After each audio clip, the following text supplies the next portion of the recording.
be 2.10. Percent change. This is one of your vocabulary words, the last one of your vocabulary words. Percent change follows a formula.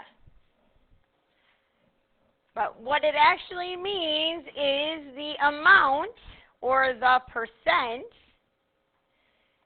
increase or decrease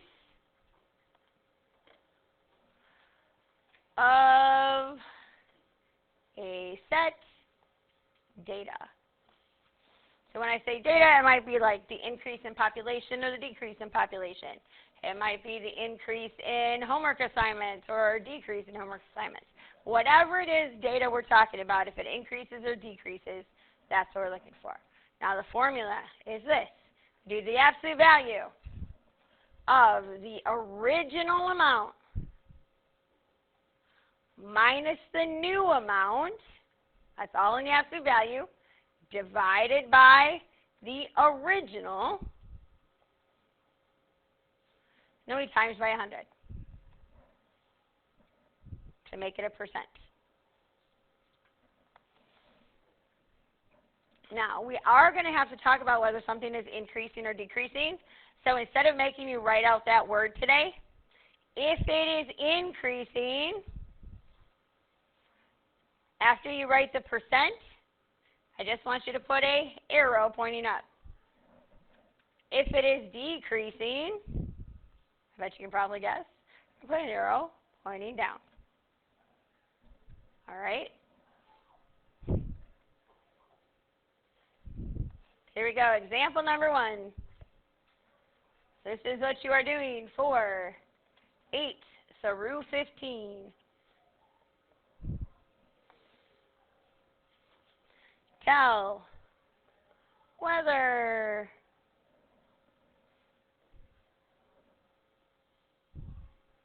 the percent change is an increase or decrease, and find the percent change.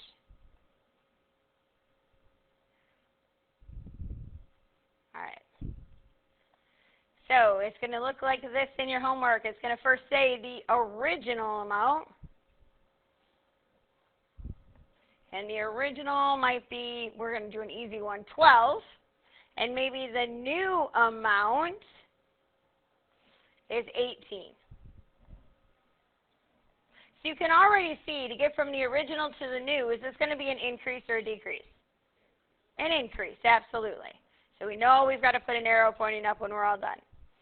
So now we're going to put it into your formula. We have the absolute value of the original minus the new divided by the original times 100.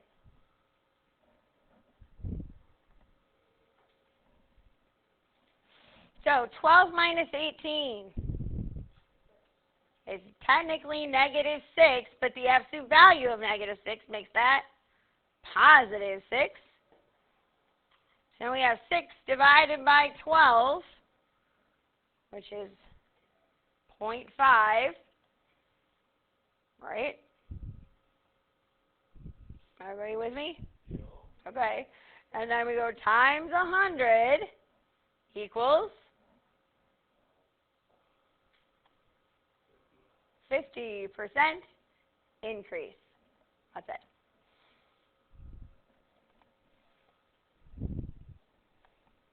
Okay, so every problem today is going to have this absolute value, your number subtracted, divided, times 100. You're going to have a number and then an arrow. So let's do another one. Same thing. Sample number 2. Let's say your original is 1,250 and your new is 1,010.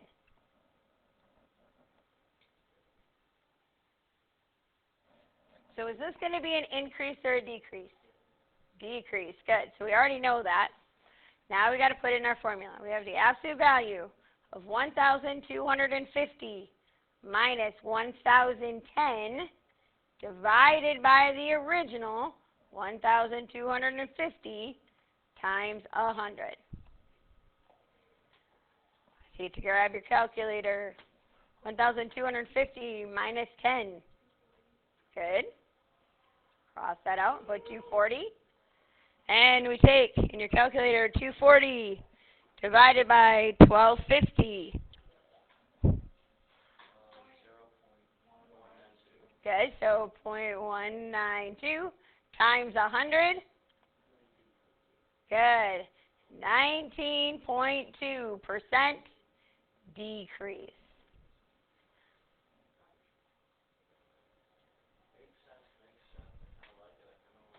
Told you today wasn't going to be hard.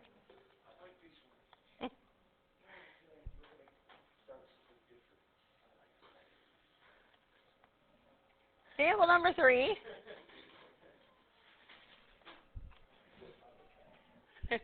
Sample number 3, let's do one more. Here's the original. And the new, let's say the original, you were paid, how about $8.50 an hour? And your new, you worked so hard, you're now getting paid $10.25 an hour.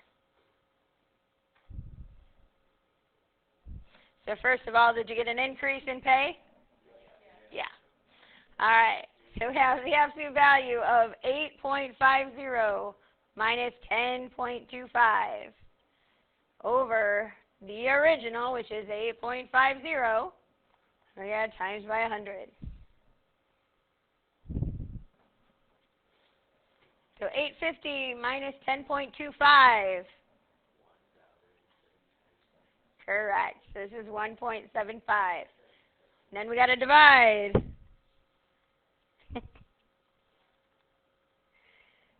We get 0.2059, we'll round, times by 100 equals 20.6%, right? Increase or decrease? It was an increase, yes. Your wages went up. All right, so do we have any questions all the way through 15? No, we're good? Okay. Next section is actually the same stuff, but it's worded a little different, so I want to explain. In the next section, we're doing the actual minus the estimated divided by the actual, of course, times 100. So it's the same thing, it's just different words they're using here. So here is example number 4. And this is going to cover your 18 and 19.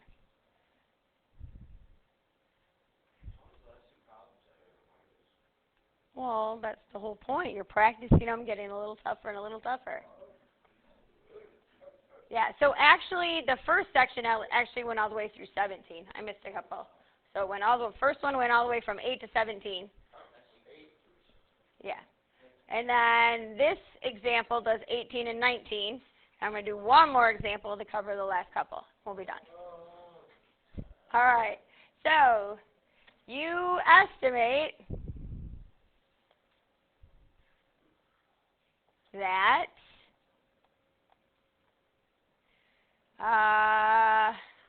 he is, I don't know, let's say 67 inches tall. He is actually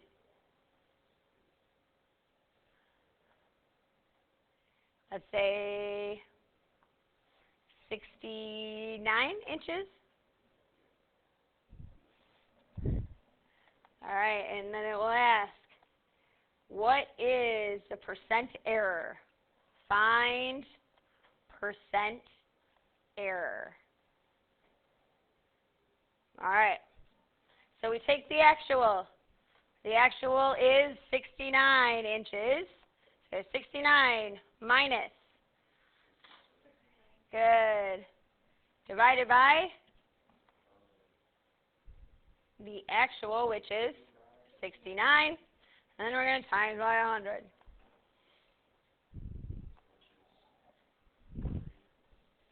So we have 69 minus 67 is 2, right? 2 divided by 69 is 0.028985, blah, blah, blah. No. Times 100 gives us a 2.9% error. So when I say percent error, that's just saying when you're taking a guess at what his height was, the chances of you being off was like a little under 3%. That's all that means. Do you guys have a question? Do you want to see another one like this? Good. Okay. Last thing then. In the last one, we have to talk about what they call max and minimum measures. So in this section, what we're saying is you have something you want it to be. What we need to find is you're finding the amount you can be off and still acceptable.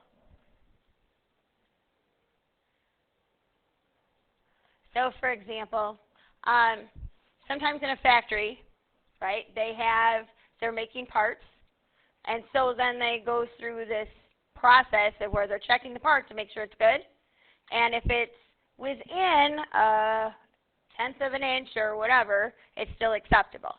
So that's what we're looking for. We want to know what variance we can have. Does that make sense? Okay. So here's how you figure it out. First of all, whatever the lowest or smallest amount is, you take that, so smallest digit,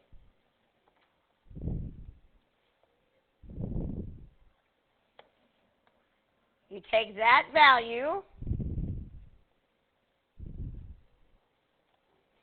divide by 2. Then, what we do is the minimum equals the measured minus the error. Oh, sorry, it's all right. There we go. And the maximum,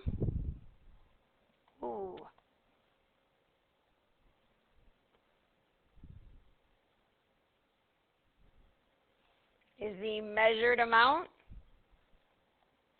plus the error, so that you can see the difference between the two. So let me explain a little bit further now that we have all that garbage up there that don't make a lot of sense right now, right? So let's say I have something that measures to be 23 ounces, right? The smallest amount is in the 1 spot. So we're going to take 1 and divide by 2, which gives us 0.5. So then for the minimum amount, we're going to take 23 and subtract 0.5, which gives us 22.5. And for the maximum amount, we're going to take 23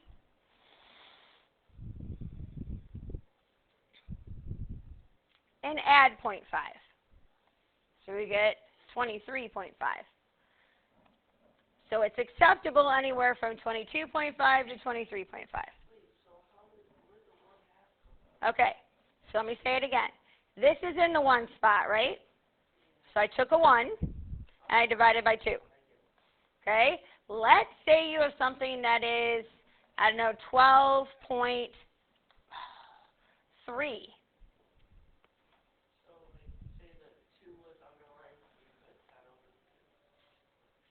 No. The smallest amount, let me try it again. The smallest amount here is the small column right here is the 3, right? That's in the tenth spot. A tenth is written as 0.1. Do you agree? I divide that by 2.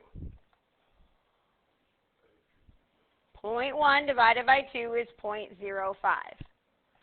So I would add that and subtract it. Right. Whatever the column's at. So if I had, I don't know, 12.25, the very last one is in the hundredth spot, right? I would divide that by 2. Okay? So I would add or subtract and add 0.005. Okay? So here is example number 5. All right? This is the 20 through 22, and then we're done. It says find the min and max measure.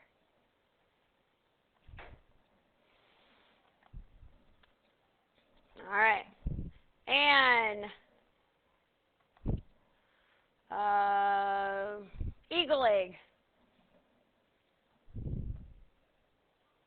weighs 1.1 kilograms.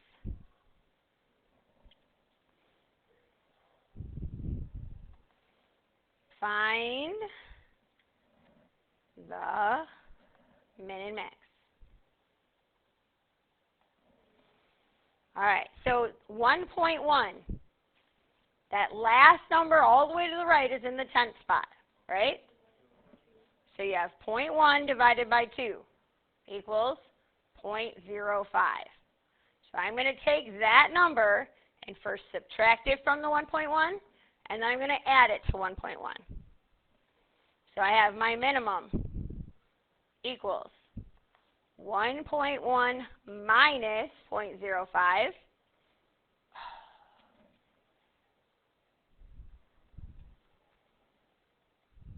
which would be 1.05,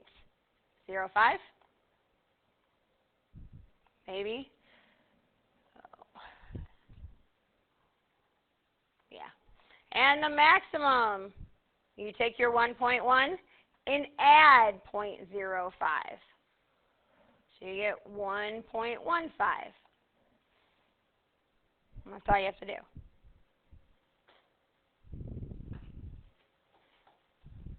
You guys want one more of those, I think, right? One more, really quick. We'll leave it on the same example very quickly. Let's go with a patient's weight is, how about 175. So now this time, that 175, the smallest number all the way to the right is in the ones column, right? So I take 1 and divide by 2. I get 0.5.